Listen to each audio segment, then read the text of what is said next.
సరిపల్లి గ్రామ నివాసులైన మీ అందరికీ మన రక్షకుడును ప్రభువైన యేసు క్రీస్తు ప్రశస్త ఘనమైన నామమున మీ అందరికీ శుభములు వందనాలు తెలియజేస్తూ ఉన్నాం.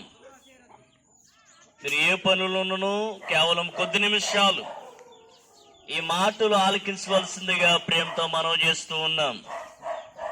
గమనించండి, ప్రభువు అయిన యేసు క్రీస్తు వారి గురించి దేవుని పరిశుద్ధ గ్రంథమైన బైబిల్ ఏ విధముగా చెబుతూ ఉన్నది. ఇదిగో, లోక పాపమును మోసుకుని పోవు దేవుని గొర్రె పిల్ల. అవునండి, సర్వ మానవాళిని తాము కలిగి ఉన్న పాపముల నుంచి, శాపముల నుంచి విమోచించి నిత్య మోక్ష రాజ్యములోనికి చేర్చుట నిమిత్తమై సర్వ మానవాళికి దేవాది దేవుడు అనుగ్రహించిన దేవుని గొర్రెపిల్ల ప్రభువైన యేసు క్రీస్తు వారు.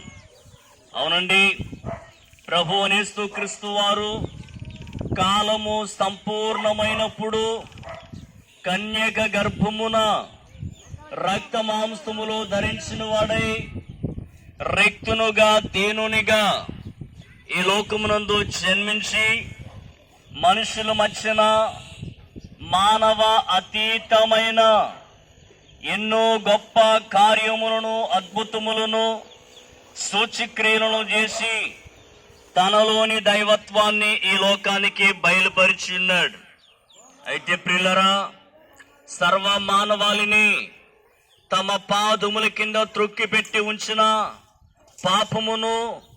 పాపము ద్వారా వచ్చిన మరణమును యేసు క్రీస్తు వారు పరిహరించుటకును, ఆ యొక్క మరణమును నిరార్థకము చేయుటకును ఆయన తన్ను తాను పాప ప్రాయశ్చిత్తార్థమైన బలిగాను అర్పణగాను శిలువ మ్రాను పైన అర్పింపబడిన వాడై ఘోరమైన శ్రమలను పొంది నిలువెల్లా గాయపరచబడి తన అమూల్యమైన రక్తమును నీ కొరకై నా కొరకై దారులుగా ఒలికించి శిలువ మ్రాను పైన మరణించి ఉన్నారు.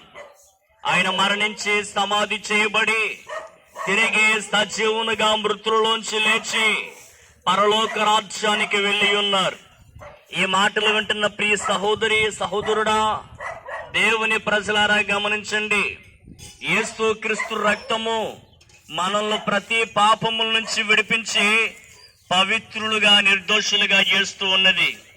ప్రభువు యేసు క్రీస్తు వారు సర్వ మానవాళి విషయమై ఆ యొక్క సిలువలో చేసిన యొక్క పుణ్య కార్యాన్ని ఎందరైతే విసర్జిస్తూ ఉన్నారో, ఎందరైతే ఆయనను తమ స్వంత రక్షకునిగా, ప్రభువుగా, దేవునికి అంగీకరిస్తూ ఉన్నారో వారు ఎట్టి కర్మపరులైనను యేసు క్రీస్తునందలి విమోచనము ద్వారా ఉచితముగా నీతిమంతులుగా తీర్చబడుచు ఉన్నారు.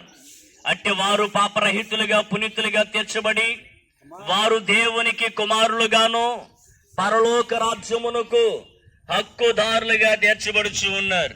కాబట్టి ప్రియులరా, సిద్ధపడండి, ప్రభు చెంతకు చేరండి.